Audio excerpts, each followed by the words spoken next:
Recording का। हाँ ठीक। बोले श्री शंखेश्वर पार्श्वनाथ भगवान की जय। बोले श्री धर्मनाथ भगवान की जय। बोले श्री महावीर स्वामी भगवान की जय। बोले श्री अनूप लब्धिदास श्री गौतम स्वामी महाराज की जय। बोले श्री सरस्वती मात की जय। आज से हमारा एक प्यारा सा विषय, प्रसन्न कैसे रहे। जीवन के अंदर प्रसन्नता बहुत जरूरी रही हुई है और वो प्रसन्नता को कैसे पाए, उसके लिए थोड़ी बहुत बातें यहाँ पर हम करेंगे। मानव का जीवन जो प्राप्त हुआ है वो अनंत संसार का परिभ्रमण करते करते बड़ी ही मुश्किल से ये मानव का भव प्राप्त हुआ है। और इस भव के अंदर भी कई लोग ऐसे होते हैं कि जो इससे व्यर्थ में गवा रहे हैं।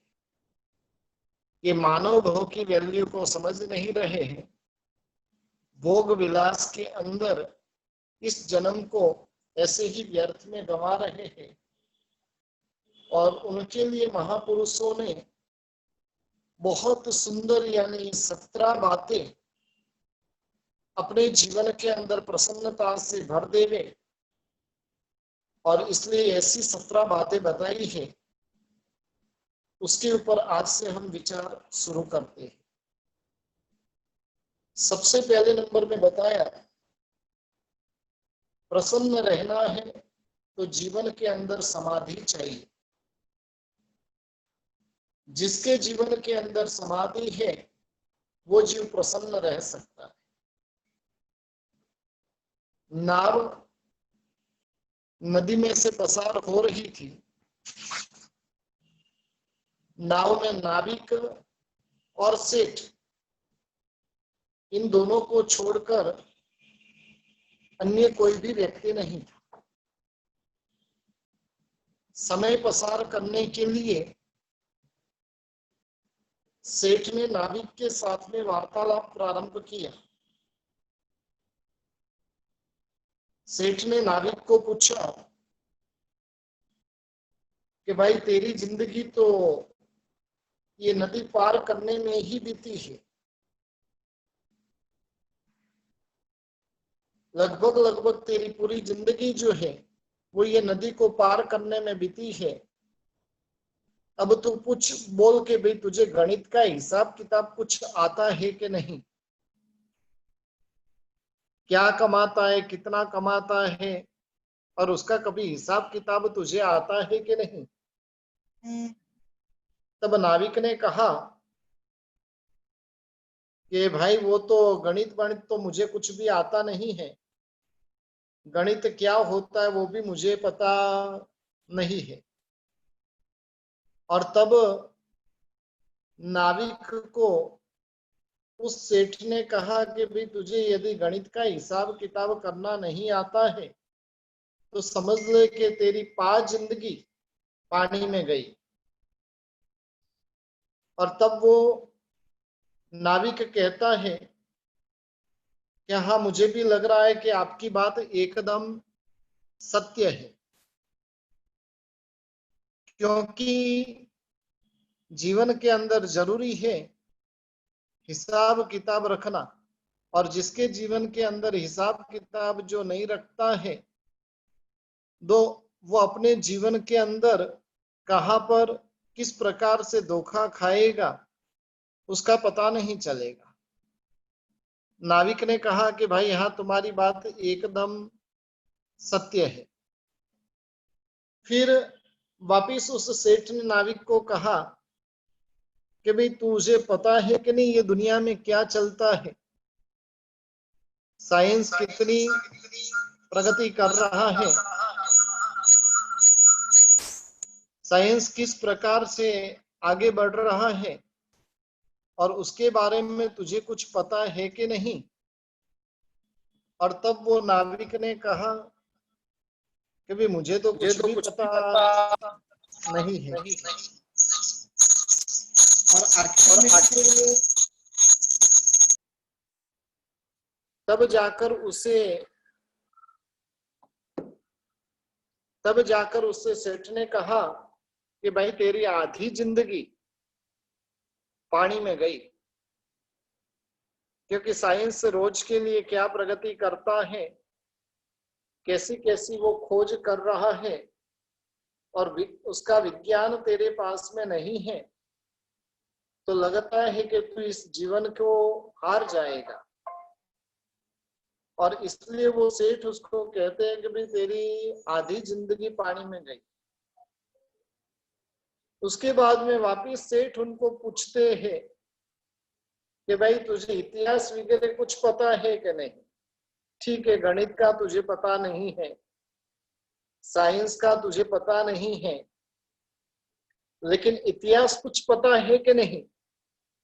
और तब वो कहता है कि मुझे इतिहास की भी कुछ पता नहीं है मुझे।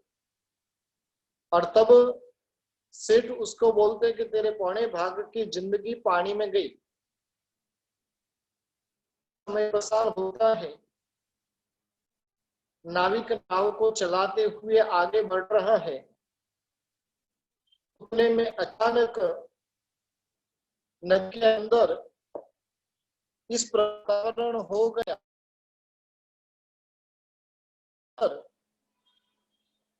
नाव जो है डगमग डोलने लगी। और तब उस नाविक ने सेठ को कहा कि सेठ जी, मुझे गणित नहीं आता है, मुझे विज्ञान भी नहीं पता है, मुझे भी इतिहास भी पता नहीं है, और इसलिए मेरे पौने भाग की जिंदगी जो है वो पानी में गई है। अब सेठ जी, इस नदी के अंदर भयंकर तूफान आने वाला है, कुछ ही समय के अंदर इतना भयंकर तूफान आएगा। सेठ जी, आपको तैरना आता है कि नहीं? और सेठ जी ने कहा कि नहीं भाई, मुझे तैरना तो नहीं आता है, बाकी सब कुछ मुझे आता है।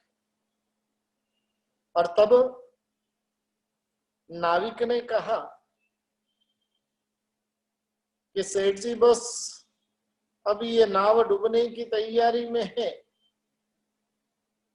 मेरी तो पुरानी जिंदगी पानी में गई, लेकिन अब मुझे लग रहा है कि आपकी तो पूरी की पूरी जिंदगी कहां पर गई? पानी। अहंकारी जो सेठ थे, और वो सेठ पानी के अंदर डूब गए। जैसे जलमार्ग पर होना है तो गणित, इतिहास तो भी चल जाएगा, लेकिन जरूरी है जल मार्ग से पसार होना है तो पानी के अंदर किस प्रकार से तैरा जाए, नदी को किस प्रकार से पार किया जाए, उसका विज्ञान होना जरूरी है। बस ये छोटा सा दृष्टांत हमें बहुत कुछ बोध देकर जाता है। हमें भी मानव जीवन को सफल करना है। हमारा मानव जीवन सफल कब होगा? कई लोग होते हैं जिनके पास में दुनिया भर का ज्ञान होता है, खुद का ज्ञान नहीं है, पूरी दुनिया का ज्ञान उसके पास में भरा हुआ है। यहाँ पर ज्ञानी पुरुष हमें कहना चाहते हैं कि भाई तुम्हें ये मानव का जीवन प्राप्त हुआ है,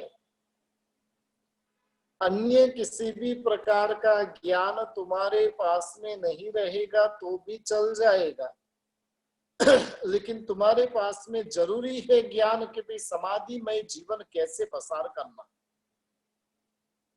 वास्तव में देखने जाए तो हमारी भी हालत उस सेठ के जैसी है। पैसा कैसे कमाना उसमें बनिए लोगों की मास्टरी है, भल भले को शीशे में कैसे उतारना उसमें हमारी मास्टरी है, बनने के लिए कहा जाता है जहां पर कोई संभावना नहीं होती है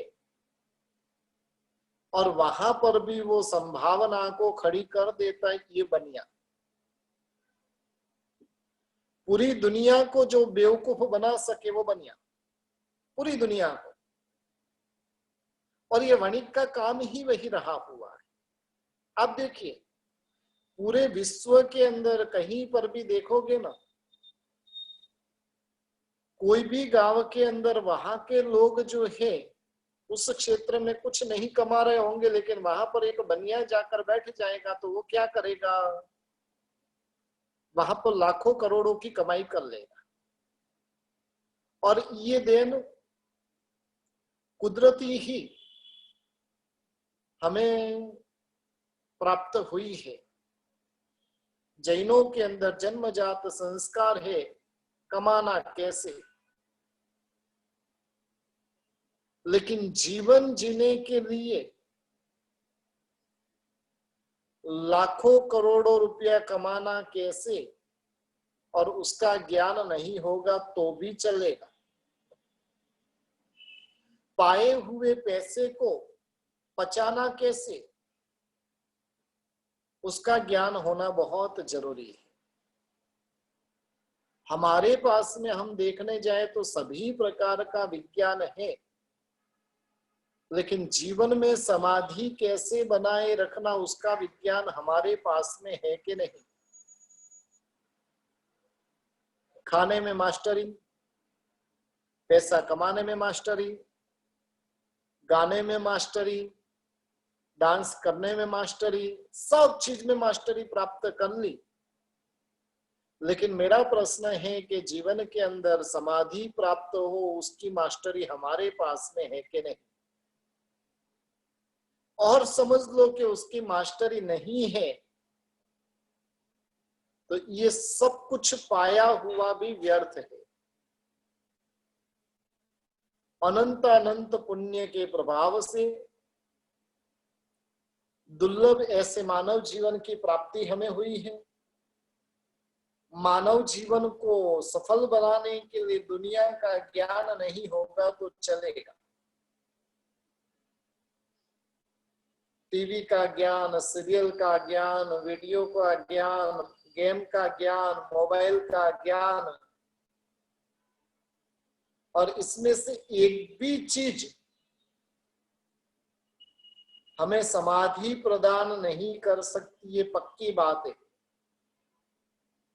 जो सुख के साधन से ही मानव जीवन सफल बन जाता तो दुनिया के अंदर कोई भी जीव आपको बेचैन, अशांत, दुखी देखने को नहीं मिलता। लेकिन वास्तव में दुनिया को हम जब देखते हैं तो लगता है कि जितनी बेचैनी जिनके पास में संपत्ति अधिक है उनके पास में है, उतनी गरीब लोगों के पास में उतनी अशांति, उतनी बेचैनी नहीं। मूल्यवान चीज मिल जाना अलग बात है और उस चीज को पचाना वो अलग बात है। जो भी मिलता है वो फलता ही है ऐसा जरूरी नहीं। साक्षात परमात्मा महावीर देव काल सौरिक कसाई को मिले थे। साक्षात परमात्मा महावीर देव जो काल सौरिक कसाई को मिले थे, वही परमात्मा संगम देव को भी प्राप्त हुए थे। काल सौरिक कसाई को भी परमात्मा महावीर देव मिले, संगम को भी परमात्मा महावीर देव मिले, लेकिन इन दोनों की हालत कैसी, प्रभु मिले सही लेकिन प्रभु को वो पचा सके कि नहीं, वो बहुत बड़ा प्रश्न। प्रभु को वही व्यक्ति पचा सकता है, यानी मिलना अलग बात है पुण्य के योग से कीमती चीजें मिल जाती है, लेकिन उन कीमती चीजों को फलीभूत बनाने के लिए पुण्य की नहीं बल्कि पुरुषार्थ की आवश्यकता रहती है। जो जैसा पुरुषार्थ करता है उस अनुरूप वो अपने पुण्य को पचा पाता है। समझ लो कि भी हमारा पुरुषार्थ कम रहेगा तो पुण्य को पचा पाएंगे।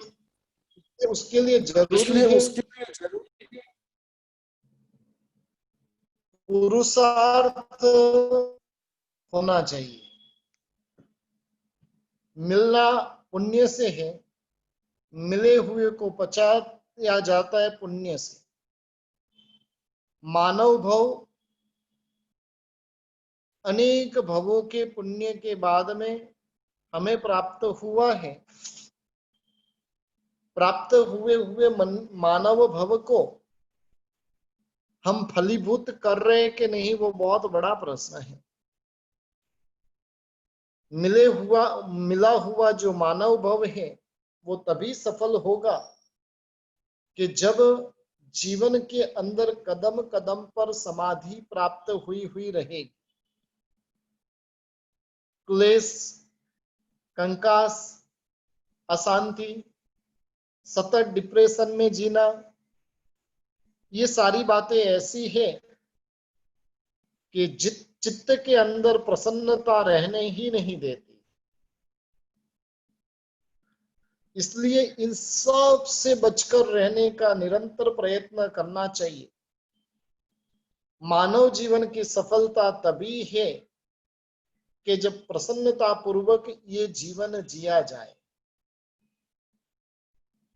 ये जीवन आप मस्ती से भी जी सकते हो और ये जीवन आप चिंता से भी जी सकते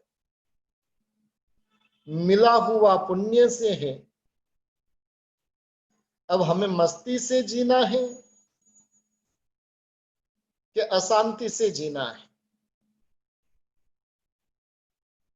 जो यानी आजू बाजू का हमें वातावरण मिला है, इतना पवित्र, इतना अच्छा वातावरण मिला है, चाहे परिवार रहे, चाहे सुख सुविधा की अनुकूलता रहे, सब कुछ हमें अच्छा प्राप्त हुआ है। और ये सब कुछ प्राप्त होने के बावजूद भी जीवन के अंदर समता, शांति, समाधि है कि नहीं, वो बहुत बड़ा प्रश्न है। समता की प्राप्ति, शांति की प्राप्ति, समाधि की प्राप्ति कब होगी? मिले हुए की वैल्यू जब समझ में आएगी तब जाकर प्रसन्नता की प्राप्ति होगी। जो मिला है उसका आनंद लुटना सीखो। अन्य जीवों को और हमारे बीच में हम जब कंपेयर करते हैं, कभी अनाथ आश्रम में जाकर आना, वहां की परिस्थिति देखना, कितनी भयंकर परिस्थिति होती है। जन्म होने के साथ में मां ने बाहर फेंक दिया। हमारे साथ तो ऐसी कोई परिस्थिति नहीं है। किसी का जन्म हुआ, जन्म होने के बाद में साथ में अपंग है। कई लोग हैं जिनकी आंखें नहीं है, जिन्हें सुनाई नहीं देता, जो बोल नहीं पाते, जिनके हाथ पांव नहीं है। और ये सारी बातें हम देखने जाए तो हमें जो मिला है वो कितना अमूल्य है, लेकिन वो अमूल्यता के कभी हमने दर्शन किए हैं कि नहीं? मैं बारंबार कहता हूं, रोज सुबह में उठते और प्रभु को धन्यवाद दीजिए। परमात्मन, तेरी कृपा दृष्टि हुई तब मैं आज का दिन देख पाया हूं। आज की सुबह हुई तो तेरी कृपा से हुई है। बाकी तो कई लोग ऐसे हैं, सोते हैं सोते ही है, सोने के बाद में उठ ही नहीं पाते। लेकिन मेरा जीवन एकदम व्यवस्थित तरीके से चल रहा है, कहीं पर कोई प्रॉब्लम नहीं है, लेकिन उसके बावजूद भी हम प्रसन्नता से जी पाते कि नहीं, वो बहुत बड़ा प्रश्न है। हमारे पास में जितना है उतना सब कुछ हमें कम लगता है। कारण क्या? दृष्टि दूसरों की ओर है। उसे तो रहने के लिए हवेली मिल गई और उसका तो 3 BHK, मेरा तो 2 BHK है। अरे भाई, कई लोग ऐसे हैं कि जिनके पास में रहने के लिए चौपट पट्टी है और उसमें भी वो कितनी मस्ती से जीते हैं। वास्तव में कभी कभार तो है ना, ऐसे झोपड़पट्टी में रहने वाले लोगों की भी ईर्ष्या होती है कि ये इतनी मस्ती से अपना जीवन बिता रहे हैं और हम आलीशान घर में रहने के बाद में भी मस्ती वो हमारी होती है कि नहीं। एक चीज ध्यान रखिए कि सुख साधनों में नहीं है, ये पक्की बात है। सुख जो है, उस साधन को आप किस दृष्टिकोण से ले रहे हो, उसके ऊपर सुख की आधारशिला रही हुई है। जिसके पास में, एक व्यक्ति को मैं जानता हूं, और वो स्त्री यानी वो लेडीज मेरे पास में पढ़ने के लिए आती है। उसकी शादी होकर 7-8 साल का समय व्यतीत हो गया। अब इतनी रूपवान है, इतनी रूपवान है, लेकिन फिर भी उसके पति ने शादी होकर 7-8 का साल का समय हुआ, आज दिन तक 1 सेकंड के लिए उससे बात नहीं की। स्पर्श करने की तो बात छोड़ो, लेकिन बात नहीं की है। अब वो व्यक्ति दुखी क्यों है?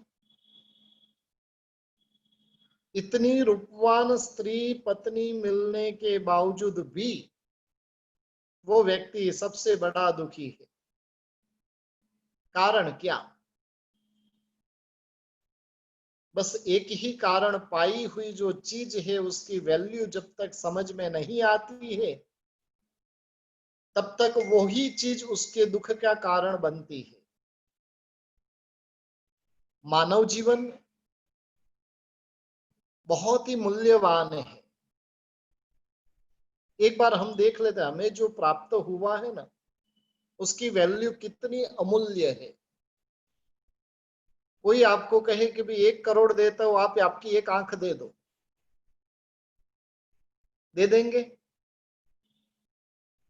कोई कहे कि आपका पांव दे दो, हाथ दे दो, एक भी चीज आप देने के लिए तैयार होंगे? बोलिए, एक एक चीज की वैल्यू कितनी है। हम आगे के सेटअप की सोचते हैं, वास्तव में तो जो वर्तमान में जीता है वो सबसे बड़ा सुखी है। भविष्य की कल्पनाएं छोड़ दीजिए, पहले वर्तमान को कैसे जीना वो सीख लीजिए। और वो जो सीख लेता है, वो उसकी प्रसन्नता किसी और के हाथ में नहीं होती है। मानव जीवन महामूल्यवान है,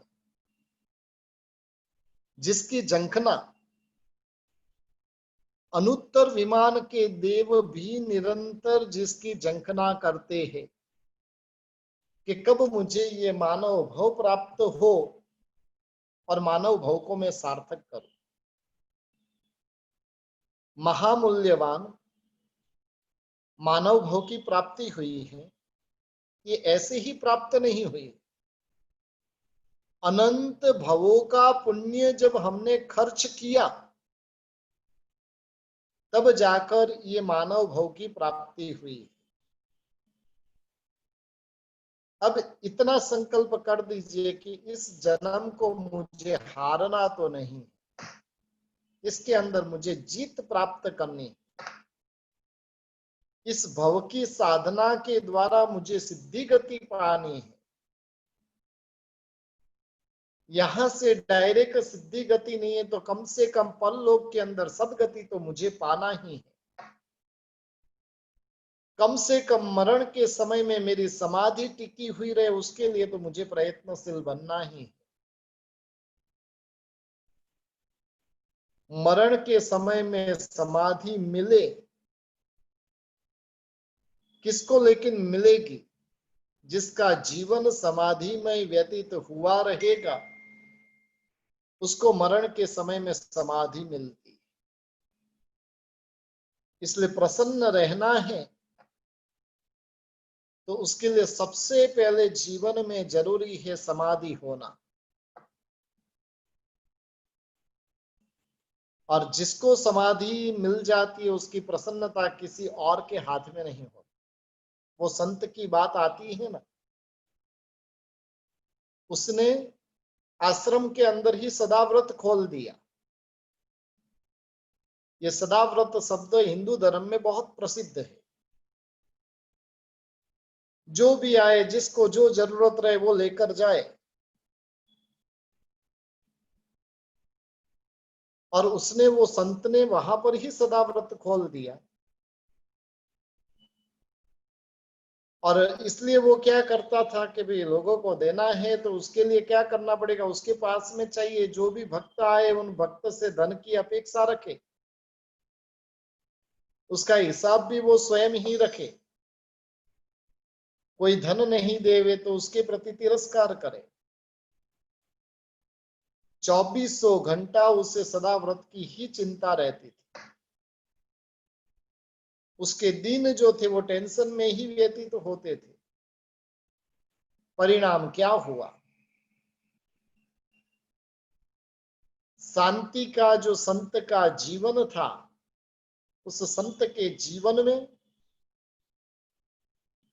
वो पूरी जिंदगी तक टेंशन में ही जिया और उसी टेंशन के साथ में मरकर दुर्गति में चला गया। अब संत को कहां जरूरत थी सदाव्रत खोलने की। अपने यहां पर भी कई ऐसे जो तीर्थ स्थान आदि जो खुल चुके और जिसका वहीवट जो साधु संतों ने जिन्होंने खोला, तो अब पूरी जिंदगी तक टेंशन है। अब कैसे इसका खर्चा निकालना, उसका निभाव करने के लिए फिर जहां पर भी चातुर्मास जाएंगे उधर क्या करना पड़ेगा, पैसा, पैसे की ही बात करते रहना पड़ेगा। यानी शांति का जीवन जीना है तो क्या करे, किसी भी प्रकार का टेंशन सिर पे लेना ही नहीं। ये संत की हालत बहुत विचित्र हो गई और आखिर में विचित्रता के साथ ही वो मौत को भेंट पड़ा। और उसकी जगह पर वो संत की बात आती है जिसका नाम था काना भगत। नाम शायद आपने सुना रहे तो। नाम क्या था? कानो भगत। सुबह में उठते ही प्रभु का नाम लेता, पूरे दिन भर भजन गाता रहता, दोपहर में भोजन करके आराम करता, फिर भजन गाता, सत्संग करता और आखिर में परमात्मा का नाम लेते लेते समाधि पूर्वक वो मृत्यु को भेटा। जीवन के अंदर आपने कितना किया है, क्या किया है, वो महत्वपूर्ण नहीं है। जीवन के अंदर समाधि नहीं है तो सब कुछ व्यर्थ है। कई लोग होते हैं जो कहते मैंने तो 6 कर्म ग्रंथ तक कर दिया है, और उनको मैं पूछता हूं 6 कर्म ग्रंथ करने के बाद में आपके पास में समाधि है कि नहीं, शांति है कि नहीं। आपने सिर्फ नवकार किया होगा और शांति होगी तो बहुत महत्वपूर्ण है। और 6 कर्म ग्रंथ कर कर भी शांति नहीं है, देरानी जेठानी के झगड़े ही चल रहे हैं, तो उसका कोई मतलब नहीं। प्रसन्नता रखना, समाधि टिकाए रखना अपने ही हाथ में। हम स्वयं ही स्वयं से दुखी होते हैं। परसों की बात है, एक व्यक्ति को कोरोना हुआ। उसकी पत्नी उसको कम से कम पिछले 15 दिन से बोल रही थी कि भाई अपने पास में पर्याप्त मात्रा में धन है, आप आराम से घर पे ही बैठे रहो ना, क्यों बिजनेस के लिए इधर उधर जाते हो, इतने लोगों से मिलते हो, कहीं कोरोना हो गया तो। और आखिर में कल रात को मेरी लगभग 10:30 बजे उनसे बात हुई। उन्होंने बोला कि अब मैं ठीक हो गया, तो जब तक कोरोना नहीं जाएगा तब तक मैं बिजनेस के लिए नहीं जाऊंगा, जितना घर से मोबाइल पे हो सकेगा उतना ठीक है। जब होता है ना तब समझ में आता है। उसके अलावा यदि कोई कहता है तो हम समझने के लिए तैयार नहीं होते। इसलिए ठोकर खा के समझना कि ठोकर खाने से पहले समझना।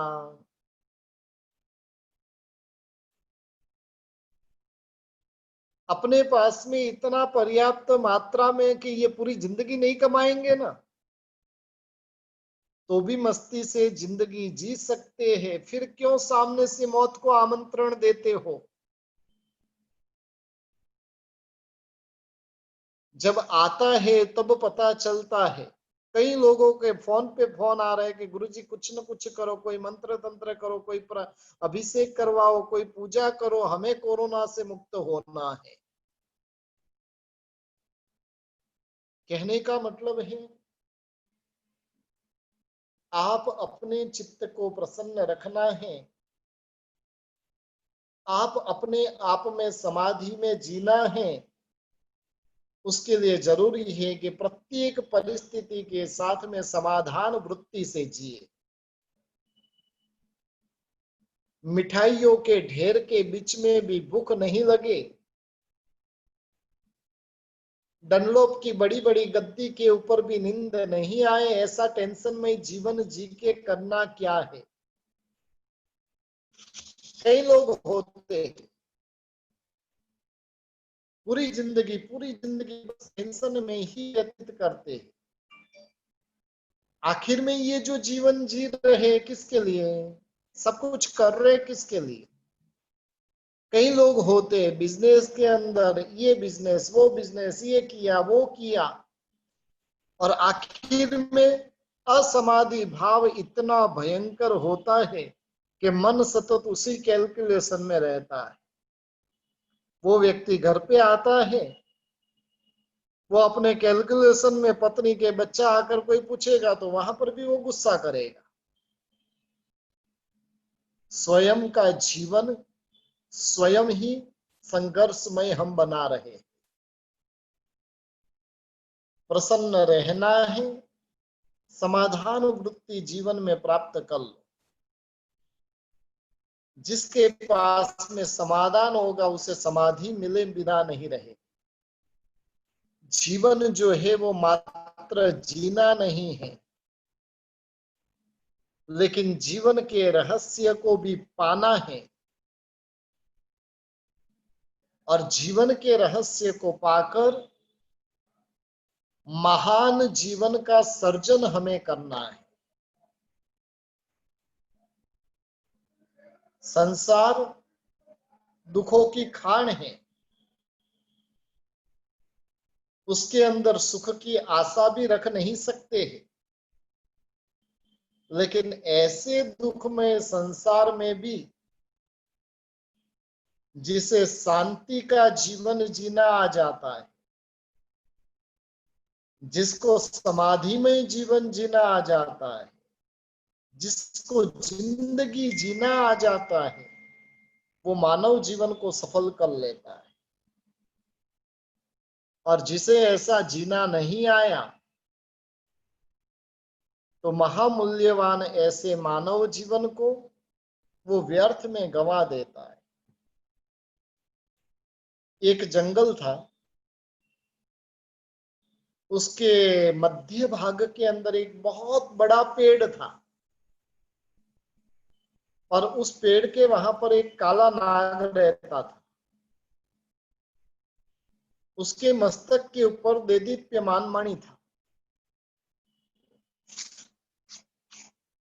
रोज शाम को लगभग 4 बजे के आसपास वो अपने बिल में से बाहर निकलता था।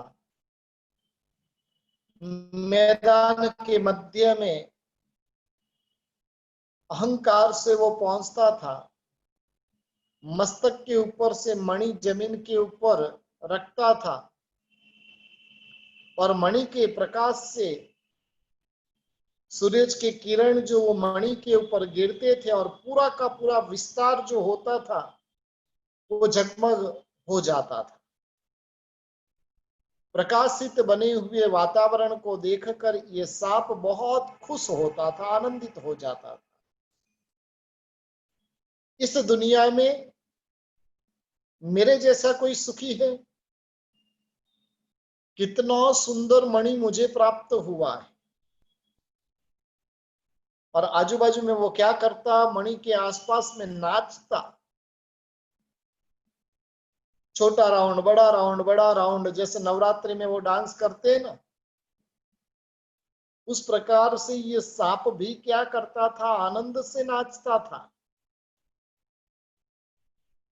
और आखिर में वो अपने आप में उसको एक ही था कि दुनिया में मेरे जैसा सुखी इस दुनिया में कोई भी नहीं। और इस प्रकार से वो वापिस मणि को लेकर वापिस अपने बिल के अंदर चला जाता था। रोज का ये क्रम था। अपने अहंकार का पोषण करने के लिए ये रोज के लिए इस प्रकार से करता था। कई लोग होते हैं जिनके पास में संपत्ति है तो उसी के अहंकार के अंदर जीते, जिनकी बात बात में सिर्फ पैसे की बात होती है। कोई पूछेगा नहीं ना, फिर भी कहेगा 40,000 की, फिर भी कहेगा एप्पल का है, फिर भी कहेगा लिनन का है। और ऐसे ही अहंकार के सर्कल के अंदर वो जीता है। ये सांप का भी रोज का यही क्रम था। एक दिन इस दृश्य को बनिया देख रहा था। उस बनिए ने सोचा कि भाई कम मेहनत से अधिक लाभ प्राप्त करना है तो कैसे करना। बनिया किसका नाम? बनिया नाम किसका? जो कम मेहनत में अधिक लाभ प्राप्त करे उसका नाम बनिया। बनिया कभी भी ज्यादा मेहनत करनी पड़े वैसा बिजनेस वो नहीं करता। हमारे बाप दादा ने कर लिया, लेकिन हम ऐसा बिजनेस पसंद नहीं करते। कम मेहनत और मुनाफा तगड़ा रहे, अच्छा मुनाफा रहे, वैसा बिजनेस करना जहां पर कोई हमारा कॉम्पिटिटर ही नहीं रहे, बस हमारा ही सिक्का चलता रहे। और वो बनिए ने वहां पर उसको देख लिया। जमीन के ऊपर नागमणि रखा। बनिए के मन के अंदर इस नागमणि को प्राप्त करने की इच्छा हुई। इच्छा जो है ना, इस प्रकार की नागिन है, जिसको डंक लेती है उसको उसका जहर चढ़ भी रहता नहीं। और परिणाम से क्या होगा? तो कि परिणाम से उसकी सज्जनता जो है वो सज्जनता का मरण हुए बिना रहता नहीं। जिसके भीतर में इस प्रकार की इच्छा प्रकट हो जाती है और वो व्यक्ति, एक मिनट, हाँ,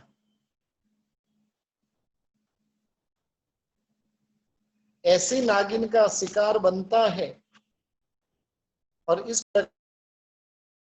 जानकर वो अपने अस्तित्व को खतरे में डाल देता है। अब बनिए के भीतर में भी इच्छा प्रकट हुई, ये मणि को मुझे प्राप्त करना है।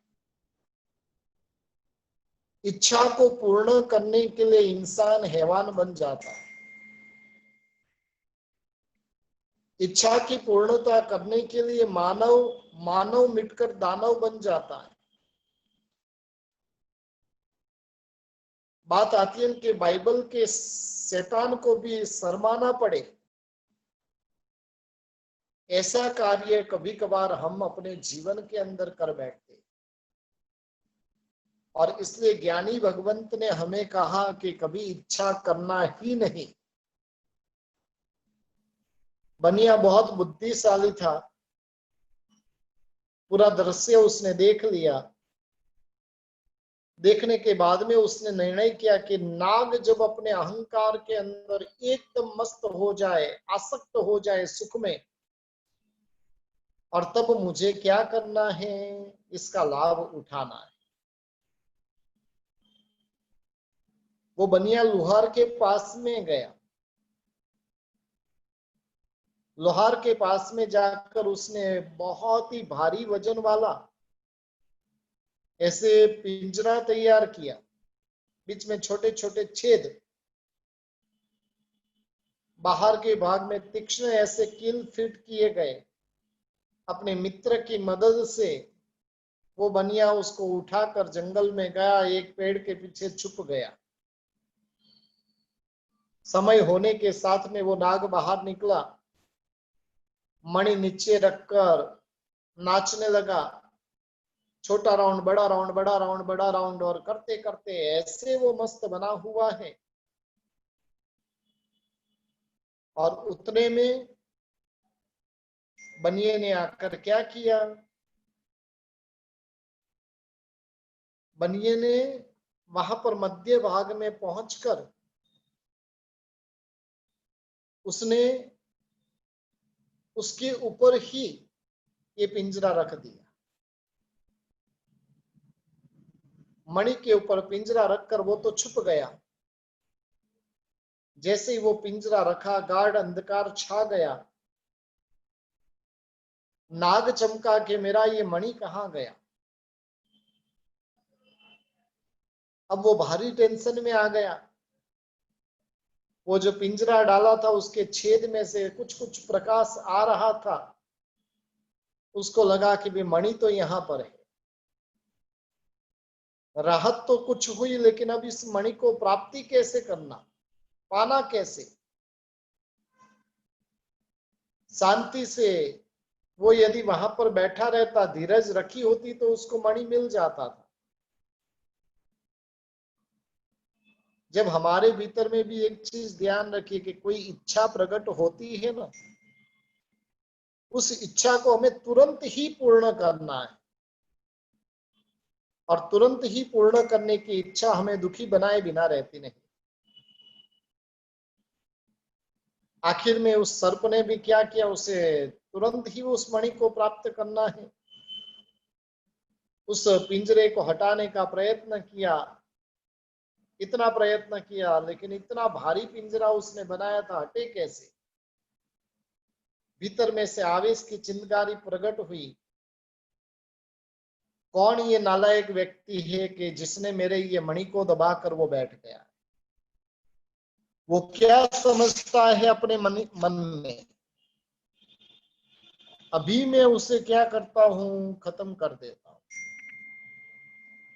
आवेश में अंध बने हुए उसने उसके मन में भ्रम हुआ कि जरूर कि यहाँ पर कोई व्यक्ति उसे दबाकर बैठा हुआ है। और वो उस पिंजरे को ही डंक लगाने लगा। अपने मुंह में से जहर की पिचकारियां उसके ऊपर डालने लगा। और कहा जाता है कि भी हारा हुआ जुगारी जो रहता है वो डबल खेलता है। उसको अपेक्षा होती है कि अब नहीं तो अब मैं पा जाऊंगा। लेकिन एक चीज ध्यान रखिए, शेयर बाजार में गया हुआ व्यक्ति कभी भी कमाकर बाहर आता नहीं। जुए में खेलने वाला कभी भी व्यक्ति वहां से कमा कर नहीं निकलता है, उल्टा जो रहे वो भी सब कुछ गंवा कर निकलता है। बस इसको भी जैसे हारा हुआ जुआरी जो रहता है वो डबल खेल खेलता है, वैसे ही वो भयंकर भयंकर आवेश के साथ में उसके ऊपर पूंछ के फणा से प्रहार करना शुरू किया। वहां पर जो तीक्ष्ण जो खिल्लियां डाली हुई थी उससे वो खून से लहूलुहान हो गया। टूंक समय में तो तड़प तड़प कर वो मर गया। कहने का मतलब है सांप वो नहीं शांति से जी सका, नहीं शांति से मर सका, उसके जीवन के अंदर मात्र और मात्र संक्लेश। मणि भी उससे प्रसन्नता नहीं दे सकी। बस अब हमें सोचना है, ये तो वास्तविक दृष्टांत है कि काल्पनिक दृष्टांत है वो पता नहीं, लेकिन इस दृष्टांत के माध्यम से हमें जीवन की वास्तविकता को समझना है। हम भी कहीं अर्थ के उपार्जन के पीछे हमारी समाधि गंवा तो नहीं रहे हैं। हम भी कहीं पुद्गल की प्राप्ति के पीछे अपनी प्रसन्नता को गंवा तो नहीं रहे हैं। उस नाग के जैसे हम भी कहीं अहंकार के पीछे अपने प्रसन्नता को गंवा तो नहीं रहे हैं। मानव जीवन को सफल बनाना है तो कभी किसी के पास में कोई अपेक्षा रखना नहीं। अपेक्षा वो सब दुख की जड़ है। निरपेक्ष बन जाओ। जो प्राप्त हुआ हुआ है उसी के अंदर आनंद से जीने का हम प्रयास करें। जो मिला हुआ है वो बहुत ही अमूल्य है। सांप यदि मणि को प्राप्त हुआ था और मणि का आनंद, वो आनंद से वो अपने जीवन को भर सकता था, लेकिन अहंकार ने उसे नहीं शांति से जीने दिया, नहीं शांति से मरने दिया। हमारी भी हालत कुछ ऐसी है। धन के पीछे, संपत्ति के पीछे, रूप के पीछे, अहंकार के पीछे हम ऐसी दौड़ लगाई है हमने कि हमारी प्रसन्नता कहाँ गायब हो गई ये पता ही नहीं चलता। जीवन के अंदर काम उतना ही करना कि जितनी मात्रा में हमारी प्रसन्नता टिकी रहे। समाधि टिकी रहना बहुत जरूरी है। समझ लो कि मैं भी क्लास के ऊपर क्लास, क्लास के ऊपर क्लास लेता रहूंगा तो क्या होगा, मेरी समाधि टिकेगी? अपनी समाधि कितनी टिकती है उतना करना है। आज से संकल्प कीजिए, बाकी कुछ मेरे पास में रहेगा कि नहीं रहेगा, लेकिन समाधि को तो मुझे बनाकर रखना ही है। और समाधि जिसको बनाए रखना है उसके लिए संपत्ति कोई आवश्यक नहीं। संपत्ति रहे तो भी समाधि टिक सकती है, नहीं रहे तो भी टिक सकती है। कभी कभार तो ऐसा होता है कि संपत्ति होने पर भी वो प्रसन्नता से नहीं जी पाता है, और कुछ नहीं है फिर भी वो प्रसन्नता से जीता रहता है। बस पुण्य योग से हमें सब कुछ प्राप्त हुआ है। लगभग मेरे ख्याल से किसी के पास में जितने सुन रहे उनमें से तो किसी की परिस्थिति ऐसी नहीं है कि भाई 3 महीना नहीं कमाएंगे तो कल खाने की प्रॉब्लम हो जाएगी। सबके पास में इतना पर्याप्त मात्रा में मिला हुआ है। परिवार सुंदर मिला है, सामग्री सब प्रकार की अनुकूलता प्राप्त हुई है, तो क्यों न हर एक जगह से हम प्रसन्नता को लूटे। आज से संकल्प कीजिए कि मैं जीवन के अंदर वही काम करूंगा जिससे मेरी समाधि टिक कर रहे। जहां पर समाधि नहीं वो काम मुझे नहीं करना। जहां पर मैं टेंशन में चला जाऊं, जहां पर मैं डिप्रेशन में चला जाऊं, नहीं, वैसा काम मुझे नहीं करना है। 2 दिन पहले एक बच्चे का फोन आया, 10th का उसका रिजल्ट आया। 10th का उसका रिजल्ट आया, रिजल्ट उसका कुछ कम आया। उसकी माँ बोल रही है कि बेटा बोल रहा है कि अब मुझे मरना है। माँ कह रही है कि बेटे की इच्छा है कि अब उसे मरना है। तब उसको बड़ी मुश्किल से समझाया, अरे भाई तू पास तो हो गया है ना, तो ऐसे लोगों को देख जो फेल हो गए, तो अगली क्लास में चला गया। जिसने 99% लाया वो भी अगली क्लास में गया, तू भी अगली क्लास में जाएगा। जीवन का अंत यहाँ पर नहीं है। तो सुसाइड कर लेगा तो तू पास हो जाएगा, अच्छे परसेंटेज आ जाएंगे, वैसा तो जरूरी नहीं है। हर एक चीज के अंदर, हर एक जगह पर, और तुझे इतना ही बुरा लग रहा है तो तू फर्स्ट पीयूसी में अधिक परसेंटेज लाना, अधिक मेहनत करना। मार्क्स जो आए हैं तेरी मेहनत के आधार पर ही आए, वहां पर टीचर की कोई गलती नहीं है। तूने जो लिखा होगा उसके हिसाब से उसने मार्क्स दिए हैं। बड़ी मुश्किल से उसको समझाया कि भाई यही 10th पास करना, 10th में अच्छे परसेंटेज आ जाना वही जीवन का अंतिम पड़ाव नहीं है।